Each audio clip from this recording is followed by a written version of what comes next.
I made it down here to Virginia. And check this out. This is what I found.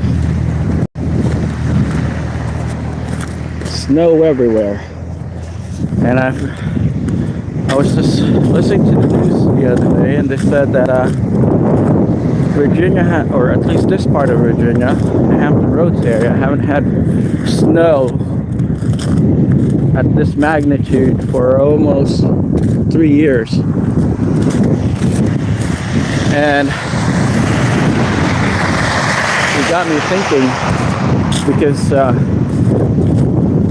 I've been watching life in Siberia, and in a small town of Yakutsk, one of the coldest parts of the world, one of the, actually, if not the coldest, the biggest city that is under or above a permafrost, which is ice underground.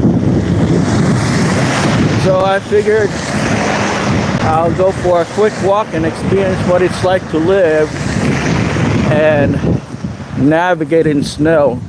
I mean, we get snow in the US, obviously, but I just kind of want to trek in the snow for now and see what it feels like to live 24/7 in Siberia. Okay, I mean, people up there are definitely hardcore, but I guess it takes a lot of getting used to. Anyway, it's a beautiful day. It's sunny and bright outside. Despite that, it feels like it's at least negative degrees somewhere, I would say, in the -2, -5 Fahrenheit. So, but in Yakutsk, they actually go as low as -90s Fahrenheit. So anyway, I figured I'd go to check out the local park, get my legs stretched for a little bit, and have the long needed exercise that I've been meaning to do for a while now. So I'm gonna switch hands because the other palm is freezing. I'm just gonna warm it up for now and switch my hands as I walk. But I'm gonna try to face the camera towards the park, so you don't have to be distracted by all these cars that are kind of gliding on the right side of the road here. But anyway, I thought I'd go for a quick walk and explore the scenery in this short-lived winter wonderland in the Hampton Roads area. So I'm gonna go walk, and I hope you guys are nice and warm and enjoying this video wherever part of the world you're currently located. As many of you are dispersed throughout the world, I appreciate your time and support in our mission to eradicate poverty, or at least reduce the level of poverty around the world using the social media platform. Okay, folks. All right, I'm gonna make a left here and walk towards the park. I see there's a few people walking around over there, so it's a little slippery, so I can't go too fast. But I want you to see what it looks like here at the park when it's full of snow.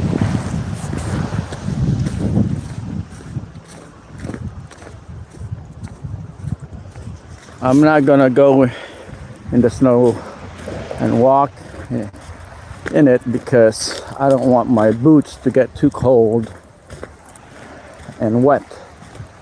So I'm just gonna stay on the side of the road and kind of look around while I'm talking and kind of reflecting on various current events that's happening.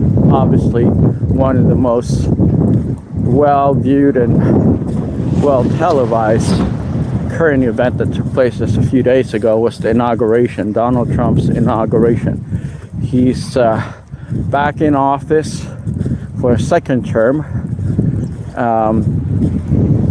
Obviously, you're most likely well aware, if you're following us on our channel, that you're well aware that I've been sharing my thoughts basically on various political, geoeconomic, and foreign affairs subjects on our channel.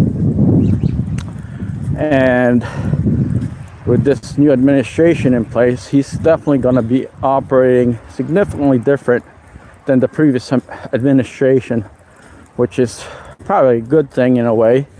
Hopefully one of his executive order would basically help de-escalate the conflict in Ukraine and Russia, and bring back the region and the continent to normalcy. So just the last few hours actually, Mr. Trump have decided to enact and reverse various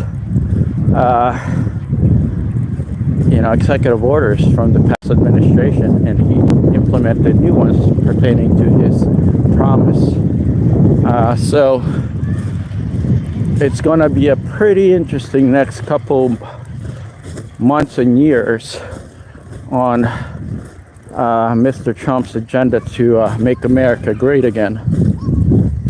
So let's kind of reflect on what making America great again, specifically from various point of view and demographics of populations of Americans, since America is a fairly diverse country. I mean, you have those that have, and you also don't have those that does not have much to live off with. So with that said, what does making America great again look like? Someone like me who comes from a relatively median, or even maybe below medium, not even average, right? Below median family background, and family that came to the US without relatively anything to speak of. What is an America from a point of view of immigrants or those that have less in our country looks like? Does that mean their rights will be protected, their opportunities widen in our country so that they will be able to access those opportunities, and having to contest against those individuals that basically have always been affluent in our society and are ahead? That still remains to be seen. What does a great America look like for people that are privileged? Is significantly different from a great America from those that comes from underprivileged backgrounds. So just the narrative in itself can definitely be interpreted differently by various people and demographics in our society. But having something to start off with, having a goal, having a vision is extremely important in a society that is as big as the US and, in many ways as wealthy as America, both materially and via our people. So yeah, folks, that's something that we ought to think about and consider when narratives comes around.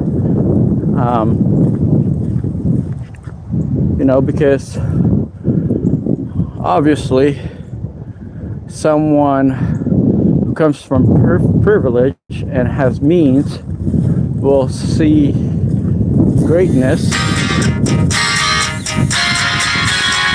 in a way that would amplify their ability to grow and increase their wealth and power. But how is somebody that doesn't have wealth and power see greatness?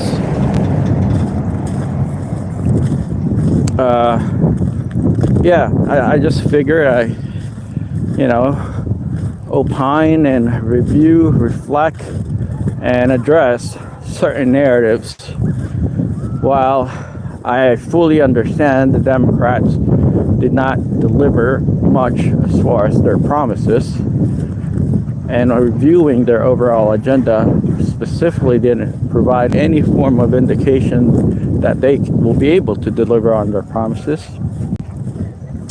I'm curious to see what it looks like today now that we have a completely new administration. So that's something that I kind of want to talk about today, and just basically have you guys consider some of the narratives and conditions that are being shared for us to reflect on. So anyway, I'm here in front of the softball court, and I'm gonna try to avoid walking in the snow as much as I can, because I seriously don't want my boots and my socks to get wet.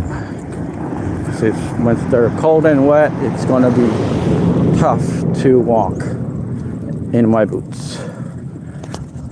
But since it's nice and sunny outside, I figure I go for a quick walk and exercise for a little bit so y'all can see what it looks like out here at the park. I don't want to disclose too much information regarding my location, because I don't feel like that's a good security condition, and wise to always disclose your location. So anyway, this is where we're at. Very nice, it's sunny and bright, so keep on going. I guess I'm gonna get forced to walk in this walkway covered in snow.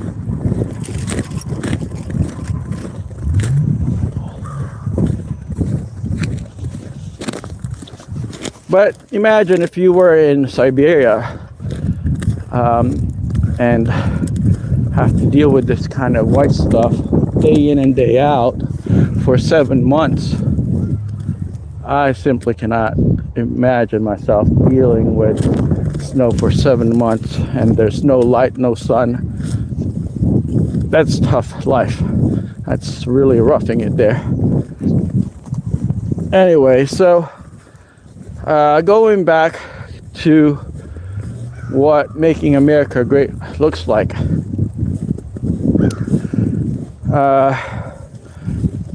I've experienced both sides of, the aisle's agenda, the Democrats' agenda and the Republicans' agenda. And,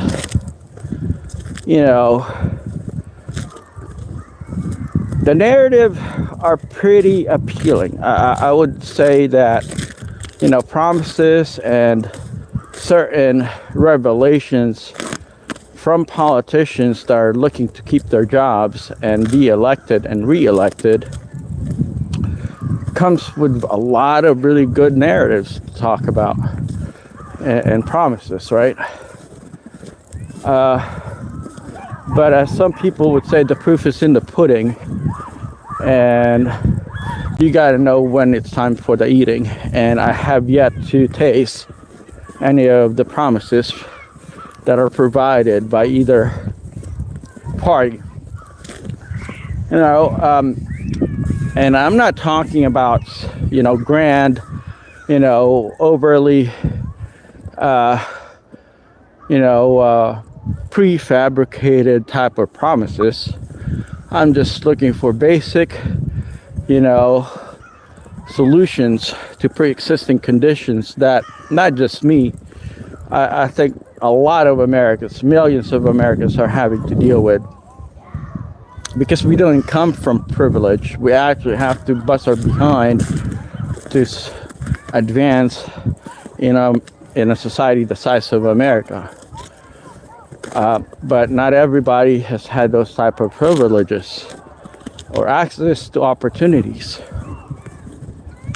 So as I said, growing up, I didn't come from, a background with means and privileges compared to those that have been living in America for,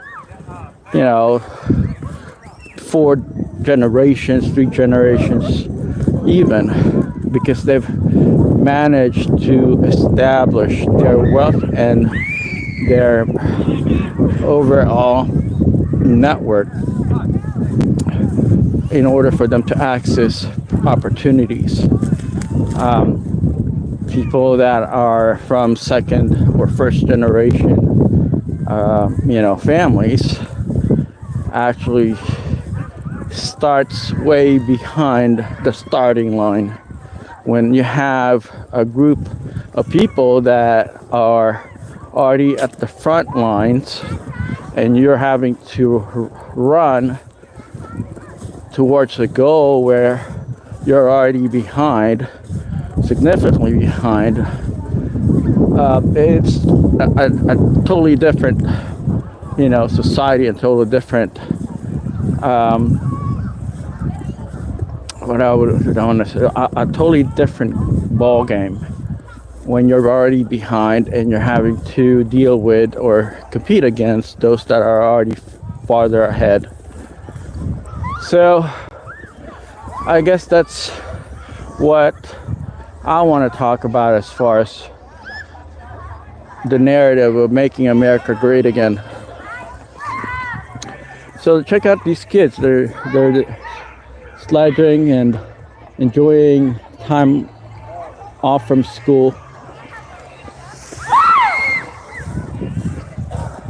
They're up on a hill having fun. So I wish this generation of Americans to be much better off than, my generation of Americans. Seriously. They're dealing with future that every people in the world, because some of the decision makers in our world grew up in a world that weren't looking out for everyone's interests. They were looking out for their best interests, and therefore they trained people in their society and in that generation to only look out for themselves. And these children are gonna grow up in a world where only, you know, the at the individualistic principle would be the norm. Unfortunately, as I travel the world, I noticed that's increasingly becoming, you know, the norm around the world. Is people are just basically looking out for their best interests, and the world will continue to evolve in that direction, unfortunately.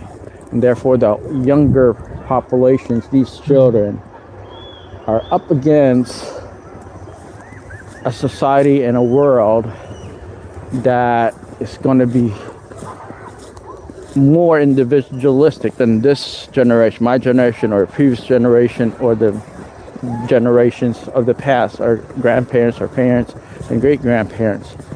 Those generations actually try to look out for others' interests as long as they're okay, as long as they have access to what they need. They were open and willing to compromise and, you know, basically support other people. The next generation after mine are significantly going to be very different. They're not only going to be ultra individualistic, they're also going to be only considering their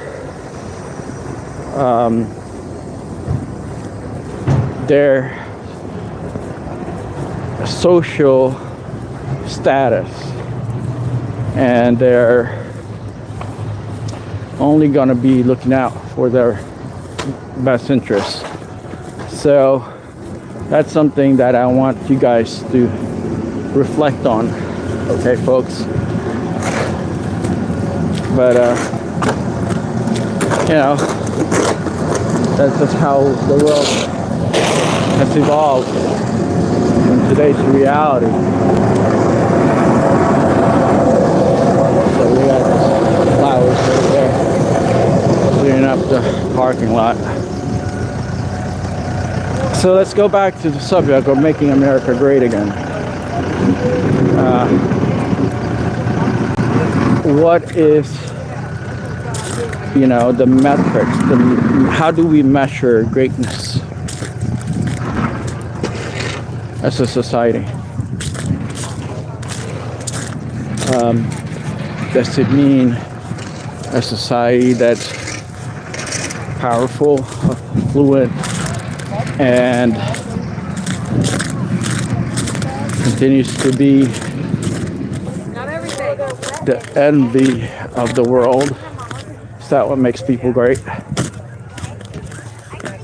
Or do we reflect on certain values and you know, objectives that will basically influence the betterment of all and increase, you know, productivity and opportunities for all? So philosophically, greatness is something that, you know, people tend to magnify and promote to make themselves feel good about themselves, and obviously try to endorse power using greatness. So I figured we're talking about some of, you know, very deep, thought-provoking issues. It's just that I figure I put it out there since now that we have a new administration in office, and people have considered the narrative of making America great again. I thought I opine and reflect on certain principle that makes societies or government or countries great. So, in the business world, you have to have, some sort of a slogan. You have to, basically develop your brand. And therefore, you have to prepare a narrative that will help build your agenda, your brand recognition. And so it makes sense if you're in the business world. Will that kind of strategy and influence work in society? Well, society is a market. We live in a marketplace.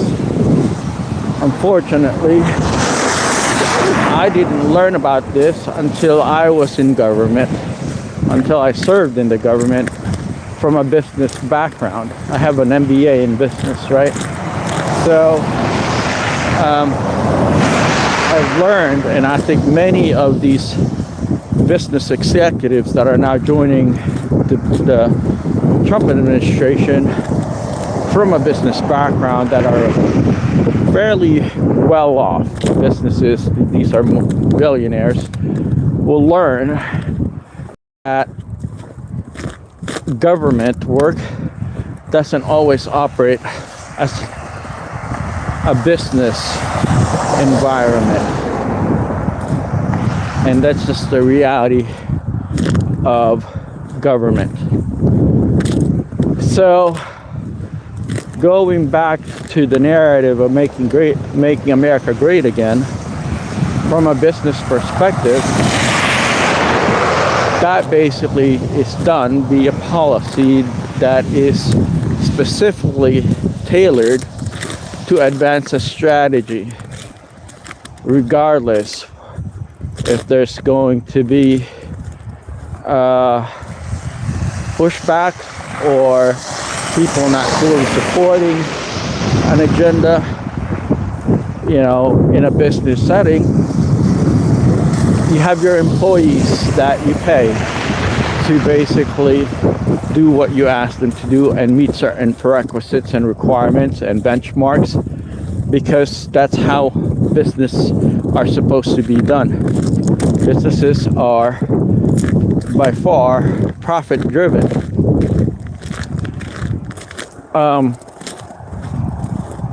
Or at least that's how I was taught. Graduated from one of the very capitalistic private universities in the country. And our stakeholders, when we were told, if you're a business owner or executive, you look out for the best interests of your stakeholders. However, in a government setting, your stakeholders are your citizens. And sometimes your citizens and their background won't align with your policy. Their needs and wants will not align with your game plan. That's just the reality of, a national situation, environment. So there's always going to be, pulling, and tugging back and forth between society and government. And so dealing with those kinds of nuances and being able to influence hearts and minds by the public is a very tricky, endeavor to partake in. That's why I want to explore this narrative of making America great again. Because when you have a very diverse society from various walks of life, education, purchasing power, and attitude, religion, that's just going to be a very difficult, environment to influence. Now, if people are profit driven and they're all business executives or business owners, it's much easier to get them on board to participate in country building, because it's going to stimulate the market economy, it's going to create jobs, it's going to basically increase your purchasing power collectively. So that's also another angle of making America great that we should consider. But most people that weren't trained in business, weren't educated in capacity building, institutional development, and have only existed to survive in our country, will not identify with those types of, agendas. So I believe that we definitely need to educate our population. And when I say educate our population, we have to utilize today's tools in mass communication, social media, to help influence hearts and minds to basically understand what making America great again means. And so when I started this channel, and when I drafted the book Faceconomics, the utilization of the social media platform in economic development, that was my main objective, to be able to transfer knowledge via the utilization of the social media platform and economic development worldwide. Country building is not easy to do, as I've learned throughout my career.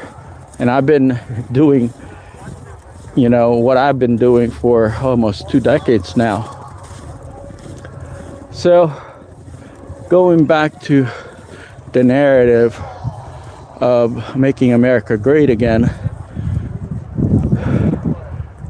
I believe that we need to definitely, be very clear and transparent on how we're planning to do that, on how we're planning to make America great again. And I believe this new administration has that opportunity to be able to systematically and effectively share their game plan with the American public. Now, I'm not saying it's going to be a nice walk in the park, because there's going to be people that will try to sabotage, an agenda or a game plan or any form of structure. There's always going to be those people that are going to be up to various evil, nefarious, bad things to sabotage progress in any society. And so, I figure I opine a little bit more on this narrative of making America great again, because it's easier to talk about greatness, it's easy to talk about wealth and progress and power when you already have it, if you come from that background. When you talk about greatness in a medium where you're familiar, then that's fine. It's easier for you to translate that. But when you're dealing with people that didn't come from that kind of environment, the less privileged, less educated, people that have significantly, lower purchasing power, then their agenda of greatness is not necessarily going to be similar to those that would create opportunities for the conditions of greatness. Okay, folks. So figure I walk back down here again and enjoy the scenery. I enjoy walking. I mean, I'm a walker. Okay, folks, I love walking because it clears my mind up, and it also gives me a lot of exercise. You know, my cardio workout is done when I'm walking. You know, breathing exercises are great. So, yeah. Anyway, I figured I keep on opining on the subject of making America great again, because, you know, millions, close to 265 million Americans believe in making America great again. So we have a total of at least a rough estimate of maybe a little bit over, I don't know, maybe 600 million. I'm not sure exactly, approximately about that many people. So if that amount of people believe that there is opportunity to go back to where it was, being great again, are there people thinking about the opportunity of greatness beyond what we were in the past? Okay, what we have the opportunity to become in terms of wealth, strength, and cohesion as a society. You know, if you look at the U.S. history, for example, throughout the years, you know, even at the onset of World War I and World War II, the world looked at America as that, you know, beacon of hope, the light tower in the midst of storms, and the guiding light and compass for humanity. Are we still at that type of role, position in the world today? You know, I'm hard pressed to say if we are or we're not. I can't really gauge that, even though I did serve in the U.S. Peace Corps, which was created by Mr. Kennedy, JFK, after the Cuban Missile Crisis, when he decided to have an arms race against the Russians. So today there's another crisis in Ukraine and Russia. That's been an ongoing crisis for the last, you know, it's not really 3 years. I want to say 3 years, but it actually started and precipitated long before 2022. In 2021, there was this saber rattling that happened between Russia and Ukraine in the eastern section of Ukraine, and Ukrainians, as it was now revealed, were attacking the Russian territories that sided with the Russians during the 2014 referendum. So all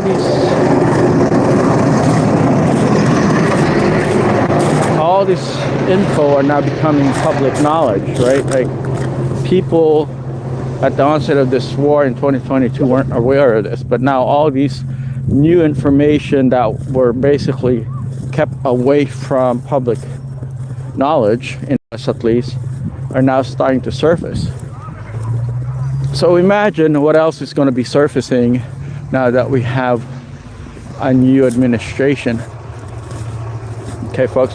So similar to any country and society is the evolution of information.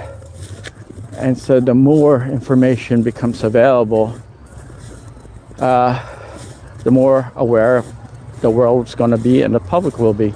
And similar to societies and countries that were first thought to be number one back then.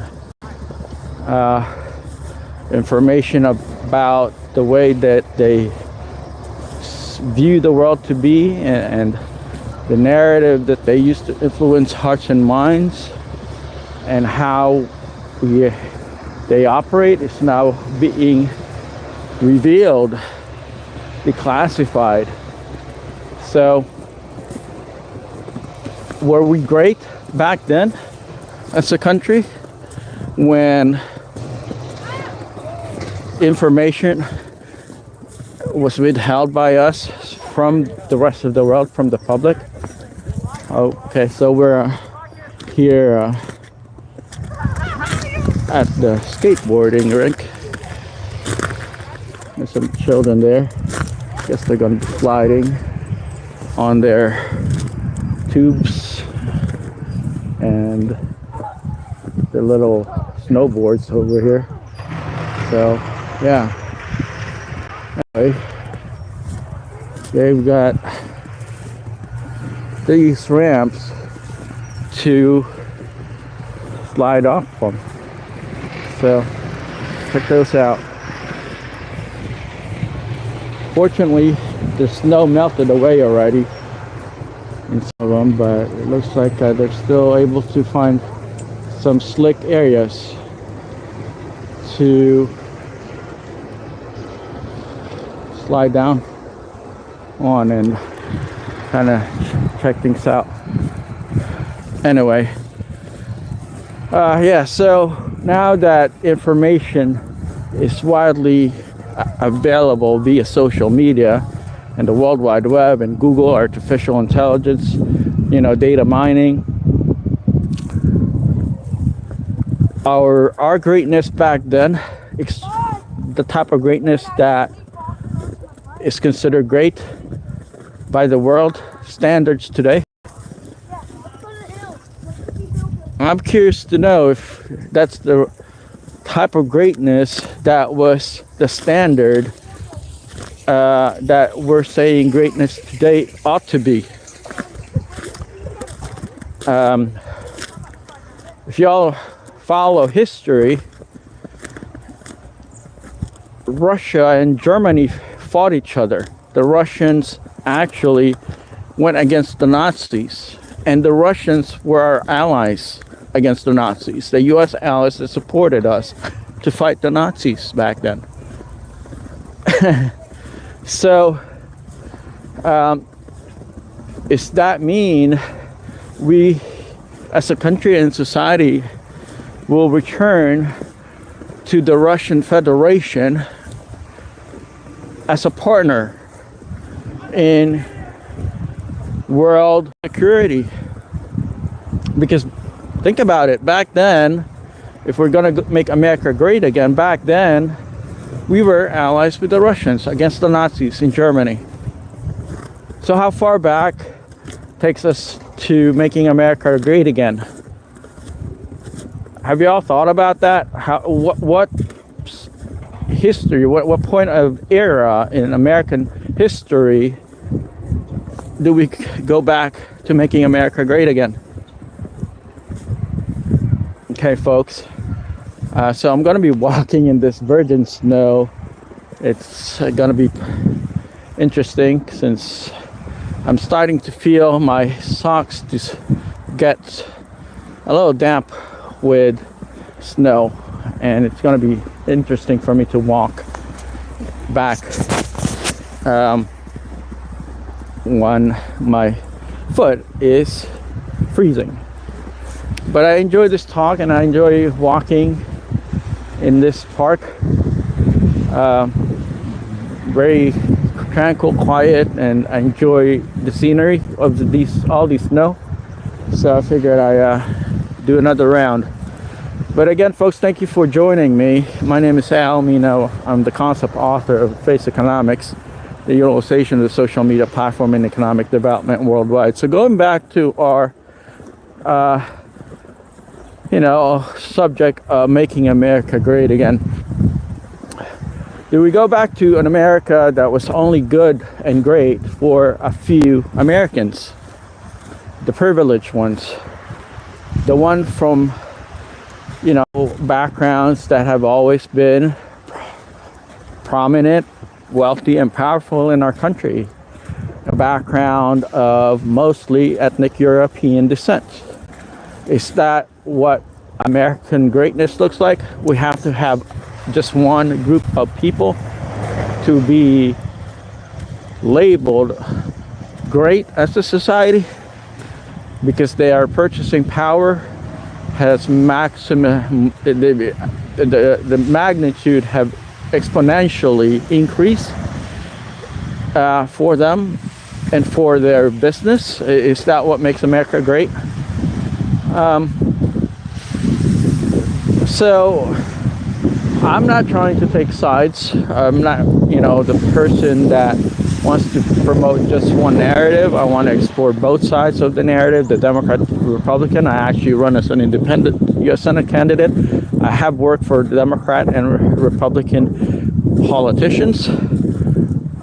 So I just want to make sure that America understand what America being great again would look like and what we should explore and consider.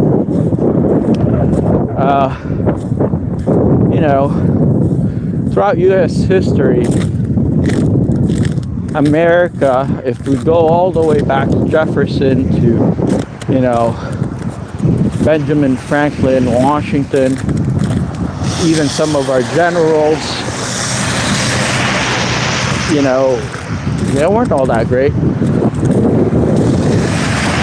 You have even civil rights leaders that weren't all that great back then. So if we're creating a narrative or endorsing a narrative of greatness, does that mean that we're going to go back to the same,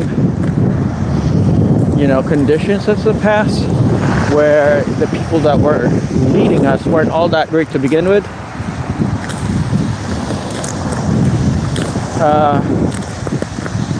Okay, folks.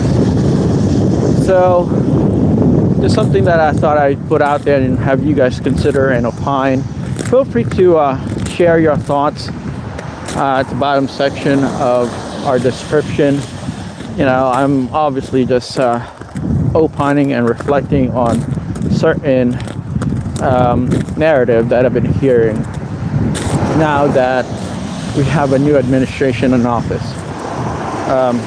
Granted, I wasn't a fan of the previous administration for many reasons, but moving forward, I thought I reflect on how we're going to be great again as a country and what would that entail. So that's basically why I'm doing this, video blog. Just a few days ago, I was doing my podcast talking about Mark Zuckerberg, for example, and the social media platform, which I wholeheartedly endorse. I wasn't endorsing Facebook, but I was endorsing the use of the social media platform in economic development in my books because I believe that it's a great tool to utilize in capacity building and knowledge transfer. So now I decided to basically, a few days ago, reflect on what Mr. Zuckerberg, Mark Zuckerberg, was doing behind the scenes, which was basically allowing his platform to become a government apparatus, just like what people back in the days or even in other rogue societies do by monitoring the society, their citizens, and policing them in secret and silencing their voice. And so basically I did my podcast and I just kind of touch back on the primary purpose of Mr. Zuckerberg. at the onset of Facebook, when he started Facebook, he actually wanted a business model for Facebook to reflect social good and develop the marketplace. And then that has all changed as Facebook evolved. Now they basically, become a party politics apparatus of the Democratic Party. And they were basically in cahoots with people within the Democratic Party, and he didn't push back. He had the opportunity to fight back, but he didn't. Tell the Democrat administration that he wasn't going to allow his platform to be utilized as a propaganda apparatus, political party platform of the Democrats.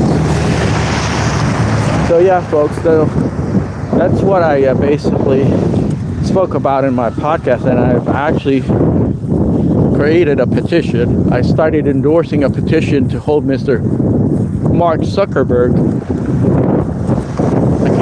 legally accountable for what he did. Before the election, he actually stated that he wasn't going to be participating in any form of political, maneuvering. And when Mr. Trump won, lo and behold, I heard he donated about $1 million. I don't know if that was all that he donated or if he also donated services. But, Facebook is supposed to be an open social engagement for everyone, okay, without having to fear that they're using it against the public undemocratically and illegally and unethically. So I discussed that in my podcast, and I also would like for anyone here who's listening to this video blog to sign our petition to hold Mark Zuckerberg accountable. The guy is a multi-billionaire making money off of us, and he's trying to also take our freedom away from us. So imagine that, folks. A guy who's a multi-billionaire, who's got an enormous purchasing power, and he's basically trying to take our, democracy and our freedom of speech and expression away from us. That's just so greedy of him. When you're already a billionaire, right? And you have the marketplace that believe and supported your accession into being a billionaire, why would you want to take away their freedoms and their voices and their democracy? It doesn't make sense. It doesn't make good business, models. That's just unheard of. So, with this said, folks, is that what America being great again looks like? Having Mark Zuckerberg participate in our democratic process, having him be a part of a government team who, has tons of power and authority, where he could easily abuse his power and authority based off of previous experience with his company. So I'm still confused what making America great again looks like, to be honest with you. But I support that agenda, and I believe in that agenda. But it's still not clear how we're going to get there, right? So that's just my overall opinion and attitude towards that narrative. So anyway, all right, this is my, I think, third go around here at the park, so I think I'm gonna head on back. But yeah, anyway, folks, consider what I'm talking about now, and I hope I've managed to kind of compel you to think about some of these certain agendas and narratives and overall strategies. Again, as I mentioned, I support, making America great. Not necessarily again, in a way, but great, period. Yeah, so that's my overall,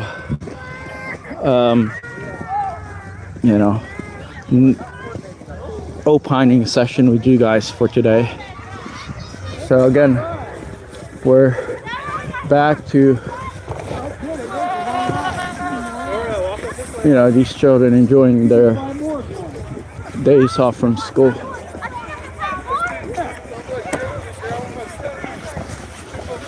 So they're up on the hill and enjoying themselves.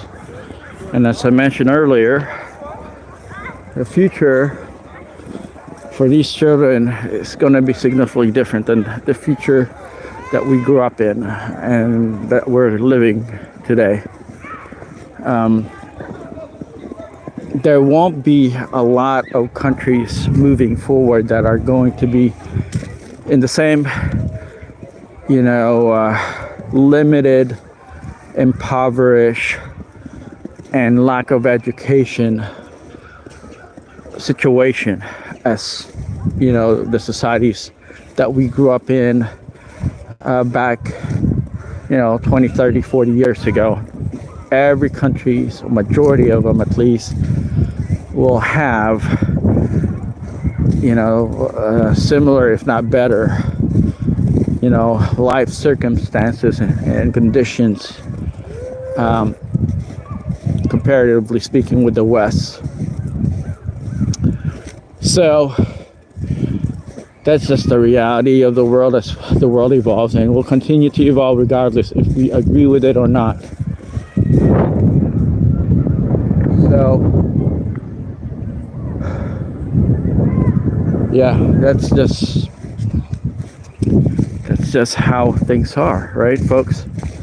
So I don't mean to continue to discuss the subject of making America great again, but it is a pretty powerful slogan. As I mentioned, in business, you create a slogan, you create something that would resonate and would stick, and you use that slogan or brand to reinforce your agenda. Okay, folks? So Mr. Trump is 74 years old. I think, he's around 74 years old. I'm not 100% sure, but he's in his 70s.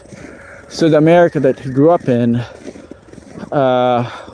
throughout his life, significantly different to the America that I grew up in. And very different to the America that somebody in their 20s grew up in. So his vision of being great again is returning to his past, what he have experienced growing up in America. And granted, he's come from a wealthy family, so he wasn't really dealing so much with monotonous activities of day in, day out life compared to somebody that comes from a menial or average power family background. So he wants to go back to what he believes is the standard of greatness for America. He's got a son, I think Barron is under 20 years old. And he's got grandchildren that are under 18 years old. So will they identify in the same standard of greatness and glory and position of power and wealth as their grandfather, who's in his 70s, identify as a president of a country, one of the most powerful countries on the planet currently. So these are questions that I believe needs to be addressed, folks, because as an American, my overall attitude is to making America great, period. Now, does that mean America having more friends, more allies, helping other countries develop their capacity, helping our minority, marginalized population attain their life's objectives? And does that mean that equality, equity, and the pursuit of happiness is going to be granted to all Americans? So, if you're the gatekeeper of a gate, okay, if you're blocking everybody from accessing a building or accessing the Capitol or accessing, federal establishment, then you will pick and choose who gets to access these buildings, right? And in many ways, that's how society operates. Certain people have the privilege to access the building, and some people don't have the privilege to access an establishment. So, is greatness a one-sided proposition? Is that something that, okay, only those powerful, privileged, and from one ethnicity gets to access? Or is it going to be an equal opportunity for everyone to access? Okay, folks. So that's just, if you really consider various agendas throughout the world, not just in the US, countries build capacity based off of the power vested,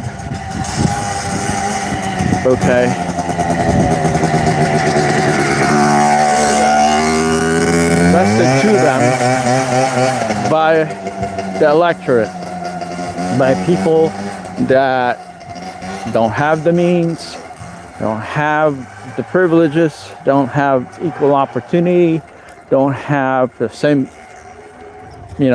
purchasing powers they do. So, just like in any society, there's going to be the haves and the have-nots. Okay, folks? And the reality of it all is that if you create an environment that is discriminatory towards others, that doesn't look, think, act like you, operate like you, or have the same social, conditions as you, then you will not let them in. You will not let them gain access to what you have, because you don't want your privileges to diminish. Okay, folks? So, yes. Think about what I'm talking about. I'm not taking sides. I'm not being, overly critical of one side over the other. I did mention that I wasn't a big fan of the previous administration. but I wasn't trying to dog, all Democrats. I know there are some good Democrats out there. So,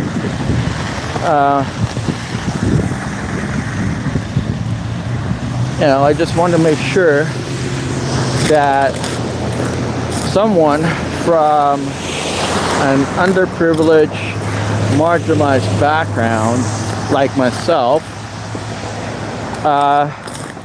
would be able to share my thoughts on the slogan of making America great again. Okay, folks, I'm on my way back to the house since I think I've been out and about for about an hour now. I got my exercise taken care of for today. Thank you for joining me and listening to my video blog. My name is Al Mina, the author and concept originator of Faceconomics, the utilization of the social media platform in economic development. And I'm exploring the winter wonderland for a short days that it's going to be around. Probably snow melt in maybe 2-3 days. So I figured I'd go out for a walk. But anyhow, folks, so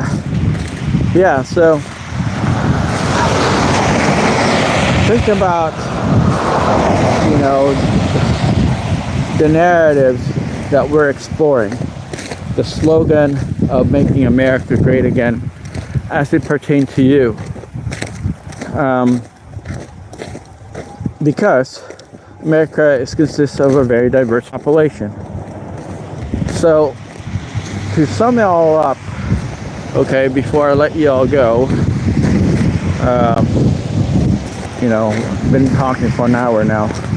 So before I let you all go, whatever part of the world you're located and whatever background you're from, consider this. Make your community, your region, your country great, period. Do it in your best ability to contribute. Do everything that you believe would benefit not just you but your society in terms of creating opportunities, building, your market, promoting cohesion, acceptance, and unity, supporting democracy, freedom of speech, and equality and equity for everyone. Those are conditions that will make your country great and your society great, your region great, your community great. Okay, folks, not division, not discrimination, not racism. Okay? Consider what I'm talking about, folks. With that said, thank you for watching. My name is Al Mina, the Faceconomics concept author. Follow us on Facebook, YouTube TV, faceconomicsTV. Please subscribe, tell your friends about us, support our cause.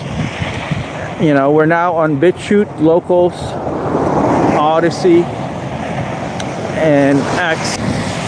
Please share our campaign to hold Mr. Mark Zuckerberg legally accountable, and